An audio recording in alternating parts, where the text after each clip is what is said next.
Welcome to the Motivation Without the Hype podcast with your host, Gez Perez. He's an author, high-performance coach, and motivational speaker. This show brings you inspiring messages and interviews to unleash your greatness in life and in business. So let's get started.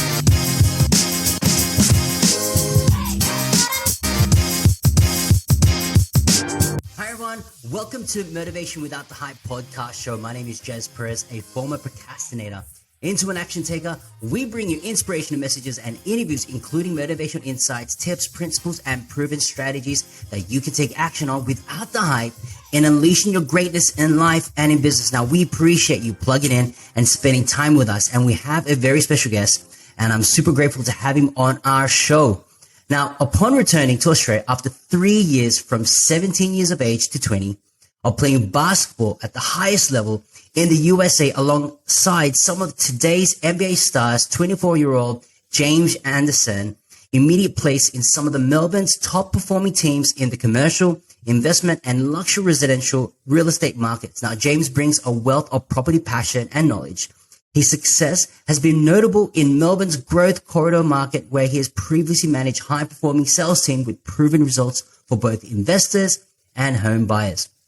James has featured in articles across prominent media platforms such as Yahoo Finance, International Business Times, Medium, and the Australian Business Journal. Now, he prides himself and his team on clear and transparent communication in dealing with clients and attributes a great deal of his success to exactly that. Now, James has a strong passion, not just for property, but also for personal and self-development, and is zealous about motivating others to get most out of their everyday lives to live happy and fulfilled. Now, in today's episode, it is from elite basketball to elite business. Let's get started. Now, James, welcome to the podcast show. Thanks very much for having me, Gez. Really appreciate it. Now, it's always good to have, it's always good to have a fellow Aussie as well, even from different states, but it's always good to have an Aussie along the side. So look, before we start, I'm a huge basketball fan. Now, before we dive in, which team do you follow at the moment? Yeah, I don't really follow a specific team too much. I've actually never followed a specific team too much, but because of one of my good mates from high school's playing on Memphis at the moment, I'm following the Grizzlies. And they're doing pretty well. They're 37 and 23. So yeah. Lakers, I think I'm Laker fan from the 90s, so when Magic days. Yeah, and then Kobe. Of course. Yeah. But obviously, your classic Michael Jordan, the Bulls. I think everyone followed them. So, by the way, who's the GOAT? Michael Jordan or LeBron James? MJ for sure. Yeah, I've always said this. I grew up watching MJ. I think he's had a tougher, better defender. And at the end of the day, he's won 6 titles. Yeah, that's right. Right. Awesome. I thought it was just a bit of a segue. I keep it light touch as well. Usually in the podcast episodes, it's usually just straight into it, but we wanted to get, the audience to get the feel and, who you are and what you do. So basically just give us a rundown of your journey, James. Absolutely. So, as you mentioned earlier, at 17, I moved over to America to play basketball. On scholarship at the high school level. So I moved by myself, family stayed here, and I was a boarding student over there for my last 2 years of high school, years 11 and 12, where I got to play with and experience some of the highest level of basketball in America at the high school level. In my year 12 equivalent or senior year over there, we won the high school national championship. So we were the best high school in America. There's been, a huge competition, which was back then called, Dick's Nationals. And now it's called the Geico Nationals. So that was me in high school before moving over and doing a year of college over there. In my year of college, I played at DePaul University, which was a Division I college. And I didn't play a lot, but got the college experience over there in the middle of Chicago, which was just unreal getting to experience, not just the university life, but the city life at the same time. So came back after that, as you said, and cracked straight into it.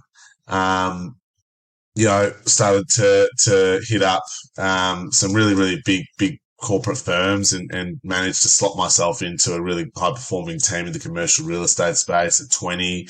Wow. Moved on to another company. By the time I was 21, I was managing a sales team. 22, started my own business and here I am today. And, the business Bluestone Property Corporation, we do buyer's agency. So we're helping clients across Australia purchase, first homes. We also help investors. So we do investors Australia wide.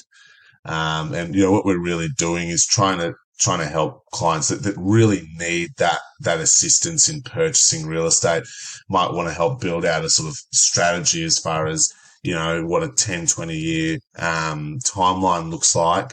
We're able to work with our sort of finance team to really dig into the details and help our clients every step of the way, not just to sort of transact property, but to continue thereafter.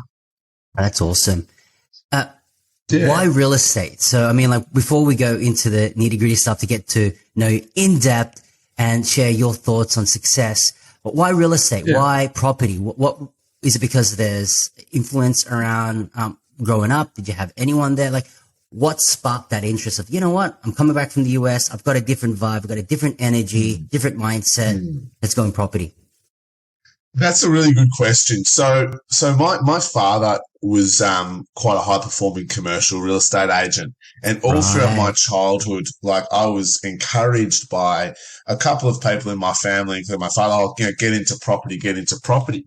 And I hated the stigma around real estate agents. I wanted to be nothing like my dad. I didn't want to come off the back end of his success. And so I was always very, very vocal that I will never get into property, never.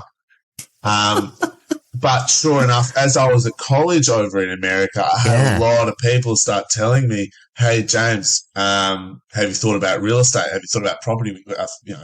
We think it'd be really good." I even had one of my lecturers, my professors, say that to me. And at that time, because I was thinking about making the move back to Australia, the reason for making the move was I wanted to start making money and start sort of progressing my career, which I couldn't do so much if I was playing basketball in America. So, I think my idea at the time of success in the commercial world was sort of property, because that's what I had grown up being around my dad. I used to go to some of his inspections, listen to him on the phone. So that's the reason why I think property was, although I didn't want it to be, so ingrained deeply in me. And then, just took the path and never looked back. And I really resonate with you because I started my career in real estate, and my dad was a real estate agent director, and I hated to be in that footstep because it's back in the days in the 90s where, the market at that time was quite good. And so everyone's all gunning it. And I share that experience with you and totally get you. And it's like, I want to do it completely differently, different route. But now here I am, coaching high performing leaders. So that's awesome. It's a full circle. So when you transition, from high performing sports, you go through the rigorous trainings, but the inbuilt mindset, how did you translate that into a high level business where you are today? And what were the challenges? Can you just share those moments, what those challenges were? Yeah, absolutely. So when I transitioned, I was already eyeing off the highest performing commercial real estate team when I was in America. So I was actually speaking with my dad back and forth, and there's a really high performing team, landed under my old boss, Mark Weisel, here in Melbourne at CBRE. And I was talking to, what's the highest performing team? He told me what it was, it's, just super strict, regimented, Wolf of Wall Street sort of thing. Which you don't really want to say that, but it's, that a lot of people were saying that about this particular team. And so I did a lot of research and actually reached out to the director while I was still in America. So I had my sights set on that transition as it was. So I was very, very focused and had a clear sort of path, a clear vision on what that was going to look like. Now, the transition when I was actually over there was quite easy, right? Because in a high performing business environment, you get the same things that you see in a high performing sporting environment, right? That you expect much more than, what is normal or considered normal to be, out of someone. So, say you got someone just working what many would consider a regular 9 to 5 job, not as much as asked of you as if you're playing sport at the elite level. Right. So, you're asked to be up early. You're asked to have a full schedule packed with, weights at this time, study at this time, physiotherapy at this time, skills training at this time, team training at this time, right? You've got all these things and everything that is surrounding your day. When I moved over to the business side, I really found that a lot was being asked of me, even at 20, right? So I knew that I needed to get the most out of myself. I knew that I couldn't just sit back and do nothing. I needed to perform at a high level. I needed to arrive early, leave late, right? Just as you used to do when we were training, because you need to get the most out of your training sessions. And, I guess that one particular moment that resonated with me when I moved back to Australia was in front of a whole boardroom of grown men. Here's this 20-year-old. I'm copping an absolute spraying from the director right in front of everyone. And I just thought, God, this really reminds me of when I was in America, new kid, younger guy on the team and, had just arrived in America. I remember I was copping a spraying by my coach and, telling me that, I wasn't pushing myself hard enough. And I just thought, the tie in there is, it doesn't matter who you are, what age you are, right? If you're in a high performing team and you are to be someone who is supposed to be high performing, you are going to be asked to get the absolute most out of yourself, and you need to get the most out of yourself. Otherwise, it's just not going to work. So, how has high-level sporting principles to success be a foundation that can be lived in our everyday lives? And how does someone who's normal but wants to live an extraordinary life, how do we apply those principles that you've lived by? Absolutely. So I think that there are just a couple of principles which are key to answering your question here. So firstly, a key driver that I had was an intense drive to succeed, right? So you do need to have your why, I suppose, when you're trying to achieve anything which is grand. When I moved over when I was looking to play basketball in America, like I only started playing basketball when I was, taking it seriously when I was 13, 14 years old. Wow. Right? So I had been playing, kicking around, but then I found this intense drive that I did not want to just live, a normal life where I was just, running through high school through year 12 here. I wanted to do something really, really extraordinary. I don't know why, but I decided to choose basketball as my outlet for that, or as my tool for that. So I had a huge drive to make it to America. Everything I did, my mind was just always, I'm going to make it to America. Right? So you need to have drive. Finding your why is so important, because without your why, you're not going to have, your next thing, which is your discipline. I think you need to have your discipline in order if you're going to achieve something and anything at the high level. You're going to need to have that, your podcast is motivation without the hype. So, your discipline is extremely important, because it's going to keep you going on those days when your motivation may not be high. You need to be able to focus on that process of, step by step. You want to achieve something, you need to understand the steps that are required to get there, and you need to focus on those steps, one thing at a time. It might be, I need to achieve, for me, it was, I need to get into, Victorian representative basketball first. And then once I do that, I need to join this particular academy. And once I've joined this academy, I need to go to this camp. But I need to always be focusing on what's next as part of the process. And one big principle that I found and I still find every day is you need to push yourself to points where you're extremely uncomfortable, because it's only then that you find is where real progress happens.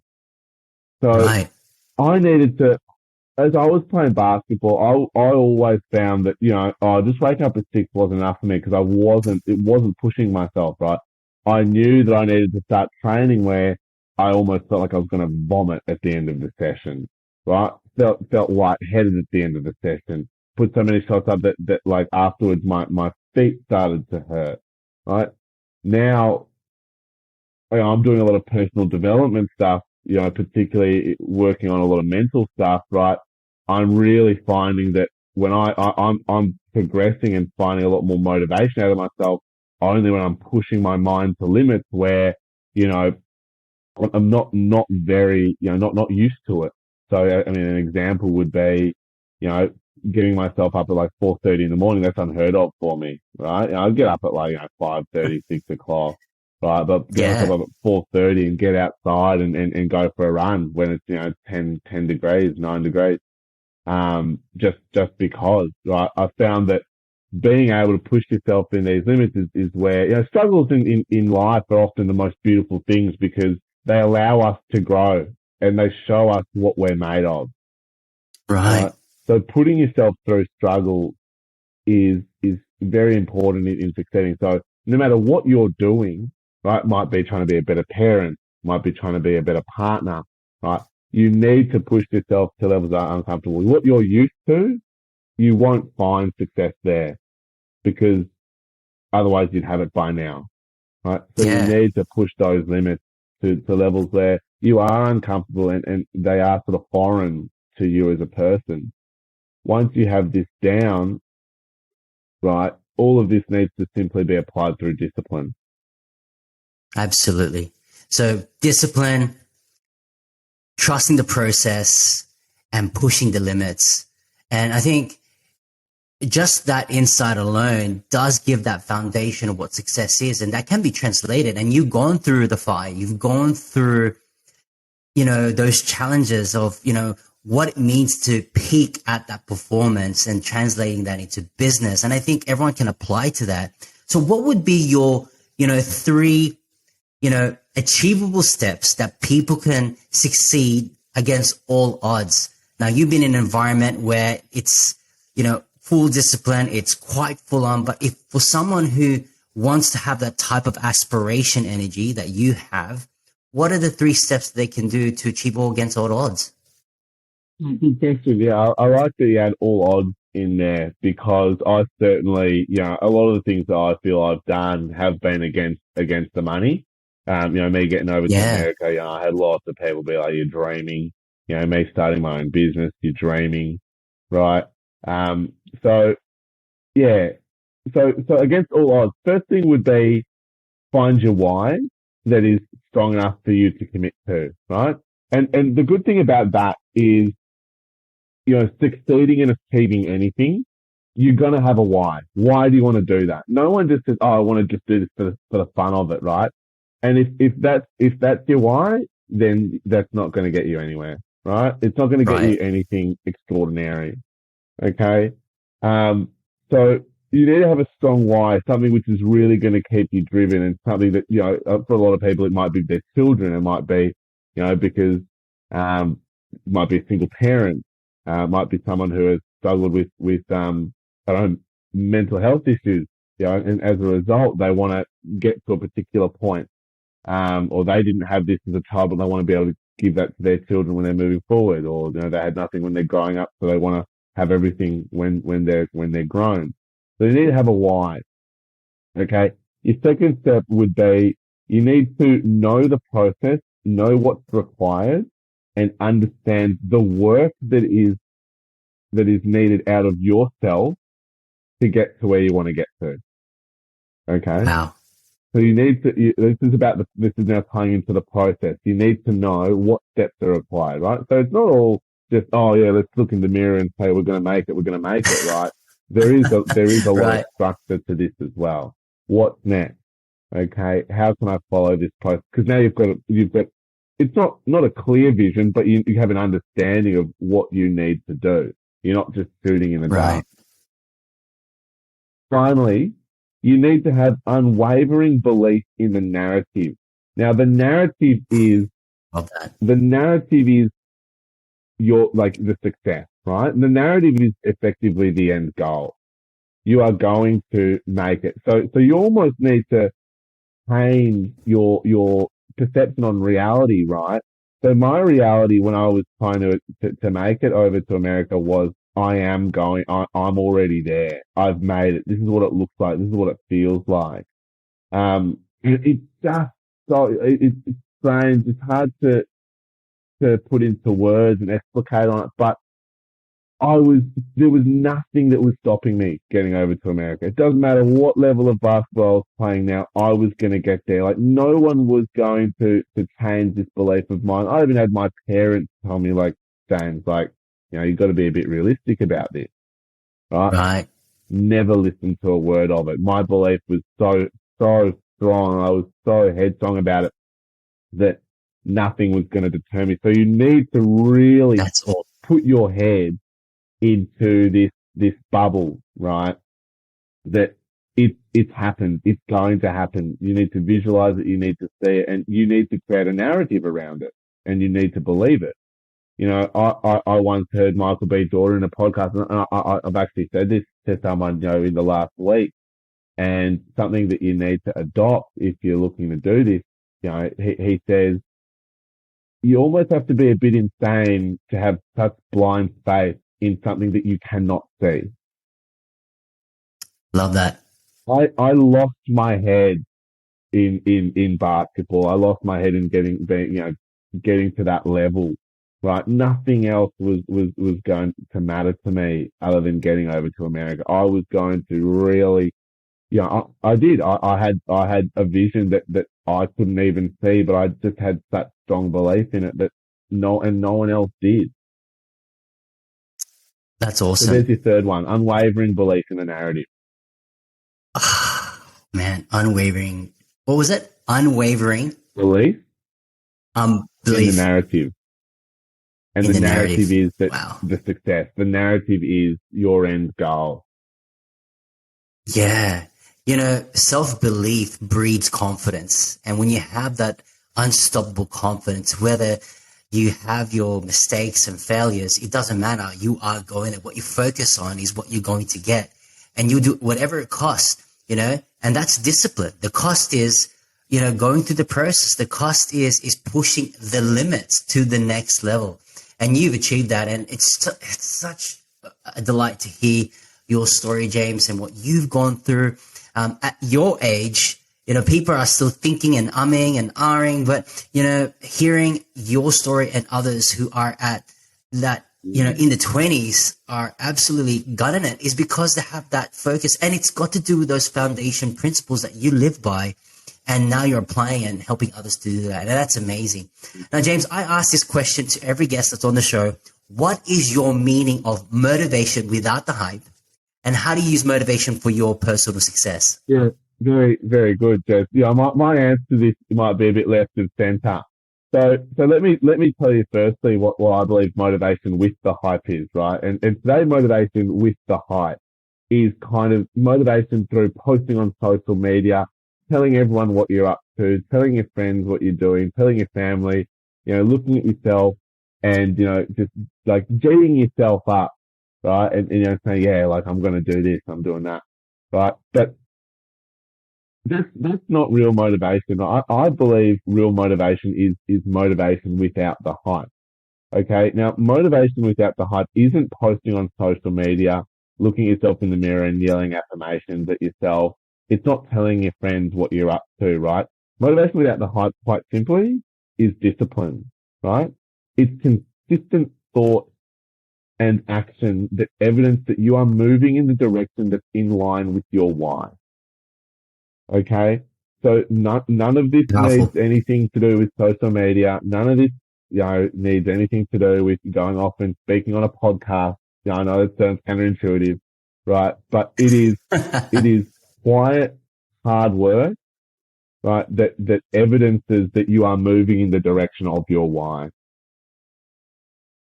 Now, I guess the motivation Wow. for me personally is seeing myself progress through life and seeing myself moving in a direction where, I am, happy with myself and happy with what I'm doing, and it's in line with my values as a person. That's what inspires me and motivates me day to day, knowing that I'm actioning things and I have evidence to myself that I am moving in the right direction. There's no BS about it. It's purely just discipline. That's powerful. And yeah, that's just a drop the mic moment. And, we live with the hype. And I think, yeah, you're right. It's people do that just so they can motivate themselves, but really it's a decision. And that decision comes with discipline. That discipline comes with determination, and it's, again, it's, if we were to boil down this episode, it's really discipline. And when you're at discipline, it gives you that sense of focus where you want it. And you know what? These steps, the principle that you live by, and hearing this is going to help and touch people's lives. And, James, thank you so much for sharing that. It's been awesome. And it's such a privilege to have you on the podcast show. Now, guys, for more information and how you can get in touch with James, look at our show notes on our provided links. Please be sure to connect with him and follow him right away. So all the links are provided on the show notes. So don't forget. Now, if this episode has been helpful and uplifting, we would love for you to write a review to inspire more listeners to get plugged in. We will continue to provide high value content in each and every episode. Now, if you don't mind sharing this podcast show on social media by inviting others, it will mean the world to me. Every time you tag me or tag us, we will get the opportunity to share those posts, and together we can make a difference in the lives of others through inspiration episodes just like this. So there you have it. In closing, continue to unleash your greatness and tell yourself that I can, I will, and I must, and we'll see you on the next episode.